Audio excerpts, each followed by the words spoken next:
Hey everyone, good morning. I'm JD Houvener, owner here at Bold Patents Law Firm, and you've made it to our live program. I'm a patent attorney and owner here at Bold Patents Law Firm. I'm here every Wednesday. So if you couldn't make this session live and you're watching after the fact, show up one of these next Wednesdays, 9 o'clock on the West Coast and noon on the East Coast. I'm here to answer live questions and answers from you. Please don't share anything confidential. Okay, this is not an attorney-client discussion, but I will be able to answer generic questions, process questions. Wondering whether patenting is the right time for you, whether it's a trademark, copyright, trade secret, or something that might be actually patent eligible. Love to talk with you about the process and any questions you might have about that. Today, I was really hoping to have one of our clients on, Christina Evans, who is the owner over at Shy City Alkalinity. Unfortunately, she couldn't make it here today, so we'll be talking about her invention briefly and celebrating the fact that she is now patent pending in just a little bit. Coming up later on the program, we'll be sharing some questions that have come in from Avvo.com. And so those of you that are joining in from the Avvo community, welcome. You're welcome to stay tuned for the whole program, but if you want to jump to the end, that is where I'll be addressing those questions. And I do want to offer a chance here about midway through the program for some of those who are looking for a way to get started. They're not quite sure how to do it and what's involved, and it might be overwhelming to them about the patent process. And that's why I wrote this book behind me, Bold Ideas, The Inventor's Guide to Patents. And that copy of that book, a PDF downloadable version, is available to you if you take action and schedule a free screening session today. So I'll provide that link for you to do that in just a few minutes. All right, so let me do that here. And again, I will be prioritizing live questions for those of you who are got something burning, always been wondering about. Be happy to share that with you guys. All right, so put up a quick disclaimer here, as you might have seen in the different posts. We are live across LinkedIn streaming, live streaming now, Facebook, as well as our YouTube, Google YouTube platform. So again, this is a webinar, this live format, so please do not share anything confidential. I am a patent attorney registered at the USPTO and an owner and founder here at Bold Patents Law Firm. So I just put in the comments there a disclaimer. Or at least I tried to. Here we go. Legal notice. And so, let's get into it. So I want to share with you guys the invention that Christina Evans, who is a female Black entrepreneur based out of the Chicago area, she's invented this, what we have now filed, and our attorney at our firm, Reed Rising-May, has helped her submit, is a method and system for a tincture or a spray to go on topically to provide pain and otherwise positive health effects.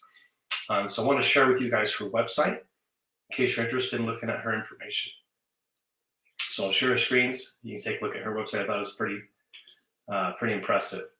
So aside from this tincture, this sort of oil that she has now patent pending protection for, you can see that she has many products, okay, including Shy City Alkalinity, which is the bottled water that has alkaline in there. So she's got proprietary methods and system, as well as the composition, all protected now through our firm.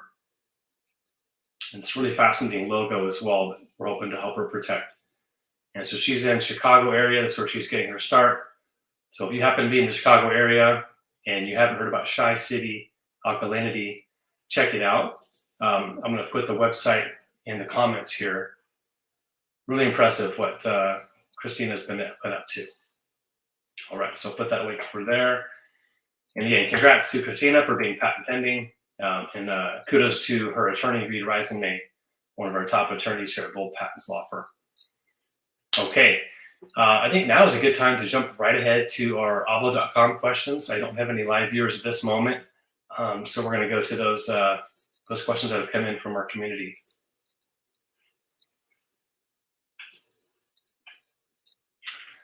All right, and this question, hilarious, is coming out of the Chicago area as well. This is related to patent applications. It's a bit of a lengthy question. I'll try to put it into the box here.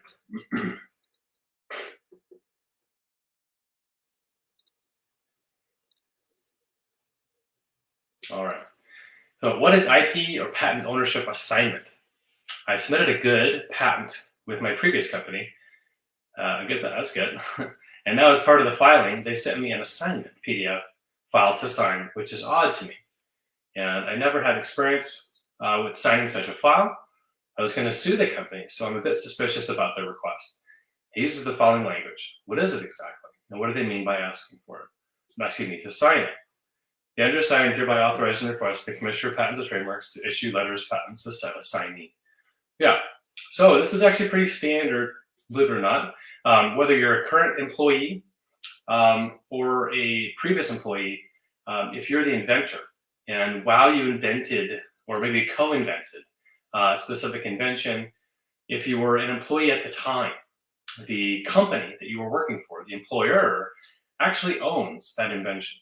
And so they have a right to all that IP, including the inventions and perhaps any trade secrets or supporting information, including copyrights or even trademark material that's related to that innovation.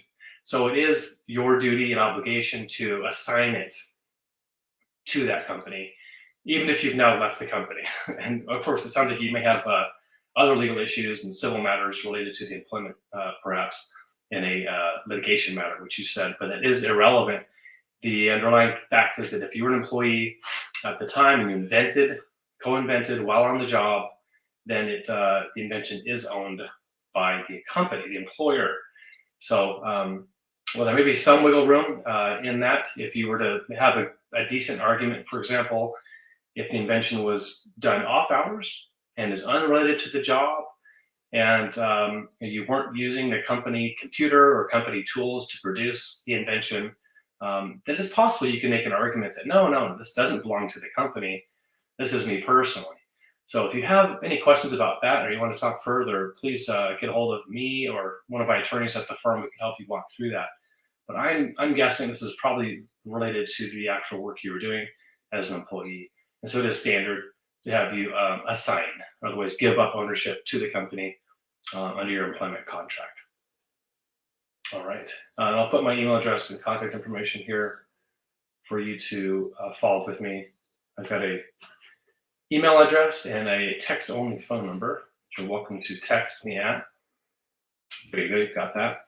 Okay, let's go to our next question in the patent application space. This question is out of Los Angeles, California.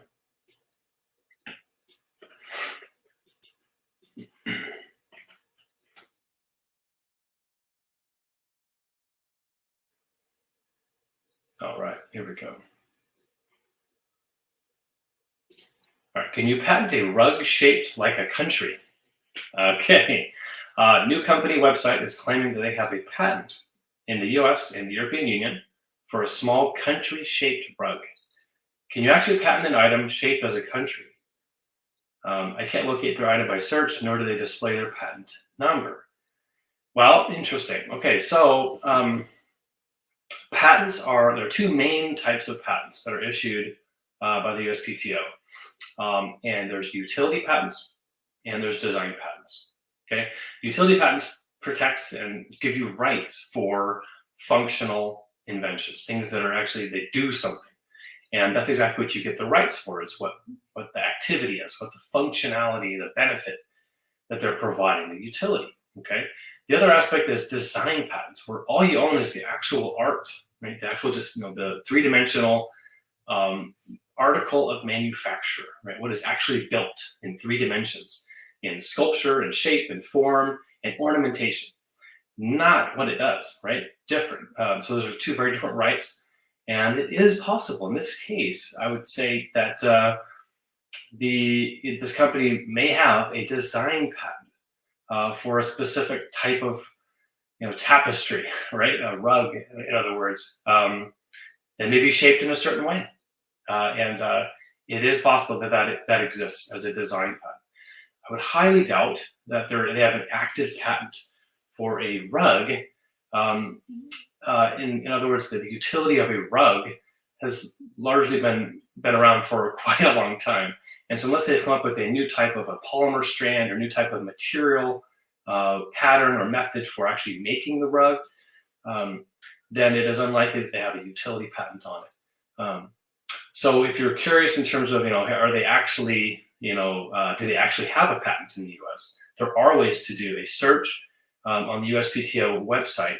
You can actually search by company name under assignee. Assignee means the owner of the patent. Or you can also search under inventor. If you know the actual inventor's name, there are easy ways to search for that. So you can do, check out the USPTO website. It is odd that they're not claiming that they have a patent or putting the patent number. Usually labeling is an important part of putting the right amount of notice out. So thanks for that question. All right, let's go to our next one.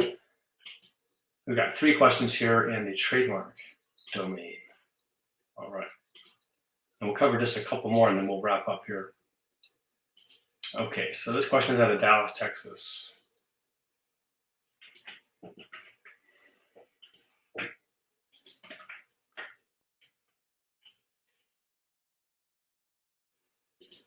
All right, can I use a name that is trademarked, but in a different way and with a variation? I wanted to begin a business and register an LLC. My field involves social media management, content creation, and web building. Let's say I'm wanting to name it I Love Social Media.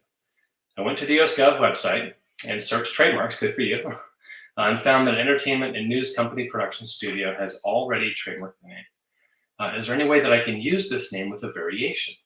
And what if I Love Social Media is a common phrase that people use and it's almost part of the culture? Okay, good question. All right, so trademark law, right? Just the underlying features of registering a mark in trademarks is that you have a distinctive mark. Distinctive means independent, meaning it's the only one, in other words, will not confuse the consumers. So that phrase, I love social media, if you're going to be using the exact same phrase as that someone else has already used, it's not going to be distinctive, meaning you're not going to get the underlying registration for it. And you could potentially be infringing someone else's use of that mark.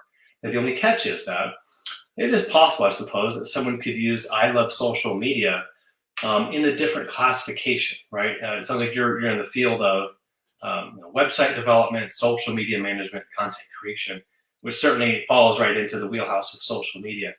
But like I said, it could be someone's using I love social media, but they're actually a pet adoption company. Okay, I'm using kind of a little bit outrageous example, but if they were in the pet industry, okay, pet care, pet adoption specifically, and they use I love social media, that's the name of their brand. Well, in that case, you might be able to secure I love social media for social media management because it hasn't been done before, it hasn't been registered, and there's no prior user of that mark. So you have to kind of take a look at the current registration that you found on the government website. You likely went to the TESS website. And if the classification is the same as what you're going after, that is going to be difficult to get around. Certainly you're not going to be able to use the same exact name. If you want to try to find a similar name that's not going to be rejected, I would highly advise you get with one of our trademark attorneys. And Matt Colseth here at our firm is awesome at that. So please take a look at the link above, look for my email and contact information. Please do reach out. We can help you get that mark registered. All right, well, I see a couple people pop in. If you guys have any questions, I will field those live questions first, but I'm kind of chipping my way through the oval questions as we go here through the broadcast. So just keep those questions coming in. I'd love to have some live interaction here with any of you. Any question related to patents, trademarks, trade secrets, anything in IP. Okay, another question out of Chicago. This is popular. All right, here we go. So this is one that came in through AVO, and it's related to trademarks as well.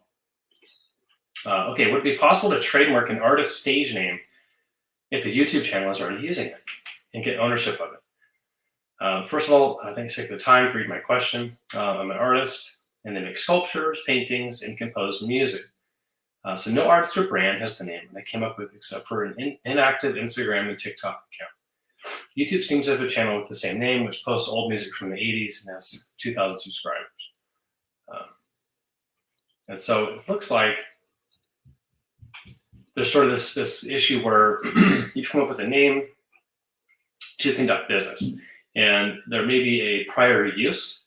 You found one, a channel on YouTube, and maybe someone that's using this for a TikTok account, but not necessarily for business purposes. That will kind of, I believe, be the root of the issue. Working with a trademark attorney, is the question is there a prior use, right, of this mark you're going after? But more importantly, was that prior use a commercial use? And did they maintain their use up until current day? Or did they at any point abandon that mark, right? Stop using it? And if they did, right, if they actually stopped using the mark, then it is in a way up for grabs. And you could make a claim that, no, look, they weren't actually using it for economical purposes. This was just sort of a fanciful, they used this term in almost an artistic or a leisure or personal use. And the trademark office will likely see through that. And actually, they'll reward you with the registration if you can prove that you are actually in commerce using this mark for selling your art, right? You mentioned you've got sculptures and paintings. So I believe there is a way to move through this. It's just a matter of documenting and understanding all those prior uses to make sure that you're not going to run afoul of being rejected for those uses. And the other question I think will come up too is were they in the same classification as the other TikTok account and this YouTube subscriber? They don't necessarily seem to be in the art domain. Of course, posting old music, I think there is enough distinction from your type of art, which seems to be more fine art as opposed to music production. So yeah, love to help you. If you have any questions about getting the registration, reach out to us. I'll probably connect you with Matt on our team. Okay, we'll do one more question, and I appreciate that too. I see that the LinkedIn user. I appreciate you guys tuning in. I'm not able to see how many LinkedIn users there are, so it shows up right now there are 0 live viewers. But fingers crossed that there actually are a few of the people out there live. If you have any questions at all, I will feature. I'll take your questions right away. I'll probably be on for 5 minutes or so. But for now, I'll jump to our last question here on trademarks, which is going to be out of Las Vegas, Nevada. Okay. And again, trademarks is something I'm happy to talk about, but I do actually love talking about patents. So I wish there were more patent questions out there. All right, so, okay, this question asker says, okay, can I use the same name of other businesses for my logo? Hi, I'm starting my clothing business, and I found the name for my logo had already been used by a jewelry store. Can I still use it because jewelry and clothing are not related? Thank you. Well, maybe. I mean, I don't know if they're completely unrelated. Okay, and I would say jewelry and raising reptiles. Okay, those would be completely separate. I think clothing and jewelry, it could be bucketed into this giant bucket called apparel.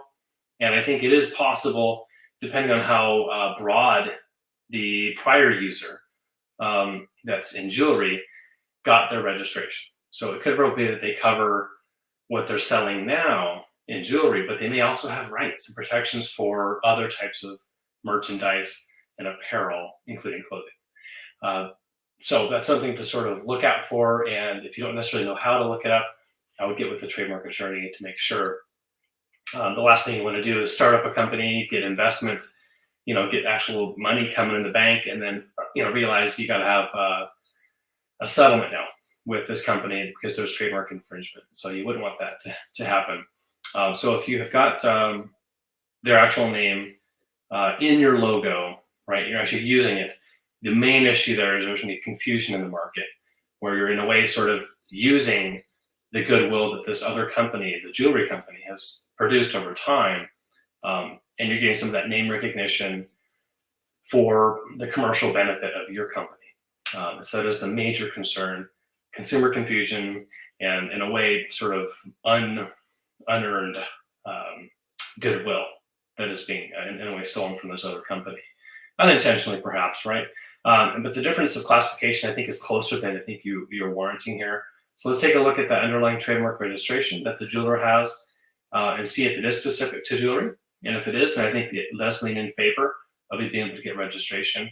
And you'll likely have to disclaim jewelry, or you wouldn't be able to own that with your logo design.